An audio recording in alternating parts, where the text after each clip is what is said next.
कधी कधी असं वाटतं ना, सगळेच आयुष्यात पुढे जात आहेत आणि आपणच कुठेतरी मागे पडतोय. असंच वाटायचं एका छोट्या कासवाला. दररोज तो पाहायचा ससा वेगाने धावताना, हिरण क्षणात पुढे निघून जाताना, आणि तो मात्र हळूहळू चालत राहायचा. त्याला वाटायचं मला फार उशीर झालाय, मी अजून सुरुवातीलाच आहे. पण एक दिवस नदीकाठी बसून तो शांतपणे रडत होता. तेवढ्यात त्याला एक वृद्ध सारस येऊन म्हणाली, काय रे कासवा, का रडतोयस? कासव म्हणाला, सगळे पुढे गेले आणि मी अजून इथेच आहे.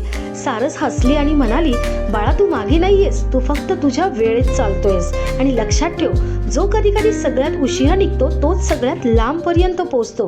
कासवाने डोळे पुसले, हळूच उभा राहिला आणि पुन्हा आपल्या गतीने चालायला लागला. वेळ लागला, पण त्या दिवशी जेव्हा सूर्य मावळला तेव्हा तोच सगळ्यात आधी ठरलेल्या ठिकाणी पोहोचला. कारण त्याने कधी थांबणं शिकलेच नाही. म्हणून लक्षात ठेव, वेळ निघून जात नाही, ते फक्त तुझ्या वेळेची येण्याची वाट पाहतंय. जो चालत राहतो तोच शेवटी पोहोचतो. तूही तुझ्या वेगाने चालतेस ना?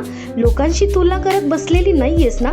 जर उत्तर हो असेल तर कमेंटमध्ये येस लिही आणि तुझा वेळ येईपर्यंत सोबत राहण्यासाठी मला फॉलो कर.